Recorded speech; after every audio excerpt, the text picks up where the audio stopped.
Daily news, breaking news, everyday news on Prince Miller Entertainment TV. Remember, guys, to like, share, comment, and follow, and turn on the notification bell so that you won't miss any of our new uploads that we do upload here each and every day, each and every hour.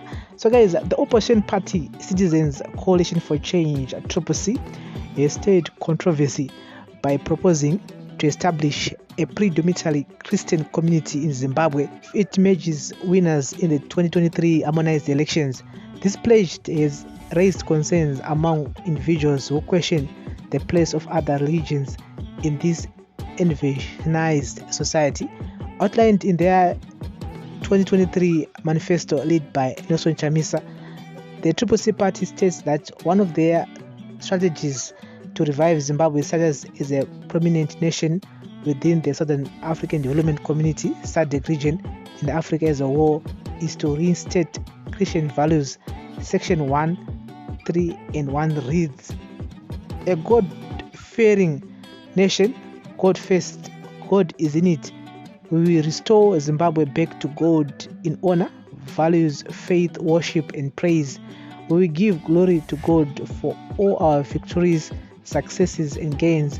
We will restore the role of the church as the custodians and guardians of conscience, morals, ethics of society. The church shall provide a compass to governments speaking truth to power. In this regard, we will create a special mechanisms, structure and institutions to facilitate for the role of the church in governance. We shall dedicate nation, country, its people and resources to God for His glory. We will dedicate Zimbabwe to God and rebuild the altar, covenant decrees and ordinances. The citizens' government will create a conducive and an enabling environment for churches to worship God. Zimbabwe shall be known as a place of salvation, healing, redemption, and restoration to the glory of God, the Creator. Zimbabwe shall be known for religious tourism and visitation." Journalist Hopio advocates for a secular Zimbabwe where the state is separate from religious influence. He emphasized the need to prioritize real issues and avoid imposing beliefs, ensuring every citizen feel protected regardless of their faith. He said, "Opposition should avoid getting itself entangled in emotional arguments of faith and religion. Zimbabwe doesn't need a theocracy run by Christians because we have Muslims, Hindus, traditional religion folks, and even atheists who are Zimbabweans. They are all bona fide citizens who should not feel discriminated because one belief has been put ahead of others. The opposition should promise to run the state professionally without religion dictates. Zimbabwe should always be a secular state where every citizen feels protected by the state regardless of their religious views." I've had this discussion with Nelson Chamisa in 2020 and we agreed to disagree. I'm a Christian, but that is my religious belief which I should not impose on anyone else. More so, if I'm president, my view is that politicians should keep their faith to themselves and not impose their beliefs on everyone else. More importantly, they should avoid putting things in manifestos that will take away focus from the real issues of hospitals, schools, jobs, economy, infrastructure, and related issues. Zimbabwe should be a secular state where there is separation between the church and the state. Although the manifesto did not explicitly reference Christianity, the inclusion of the term church implies that the party may envision Zimbabwe as a predominantly Christian community.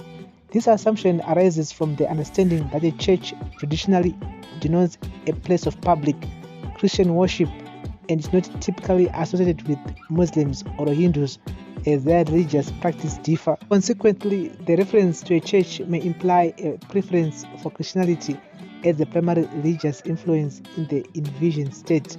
Ray Gwisai, a Zimbabwean actor, argued that Zimbabwe was never a Christian society, highlighting the prevalence of traditional culture practice.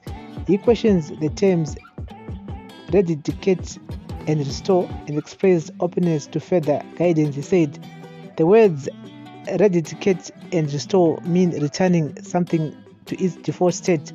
At what point was Zimbabwe practicing beliefs related to God and the church before? Wasn't Zimbabwe predominantly following traditional culture practices as its religion?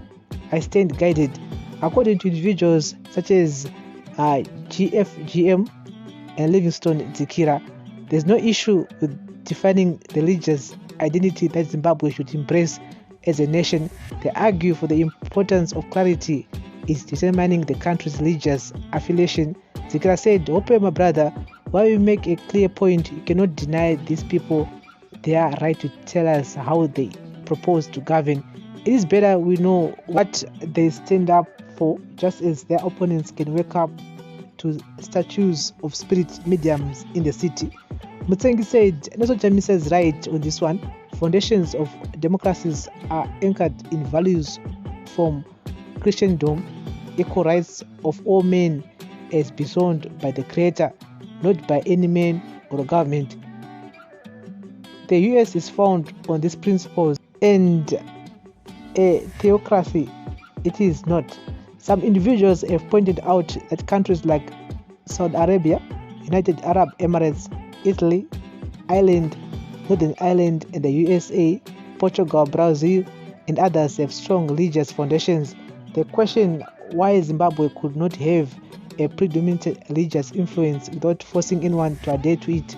They argue that devoted Christians would appreciate this aspect alongside other essential elements such as education and employment. They suggest that as long as other religions are followed and allowed to freely practice their beliefs, there would be no issue with Zimbabwe embracing Christianity, similar to how Saudi Arabia is known for being a Muslim government. Saudi Arabia has been known for its limited freedom of worship.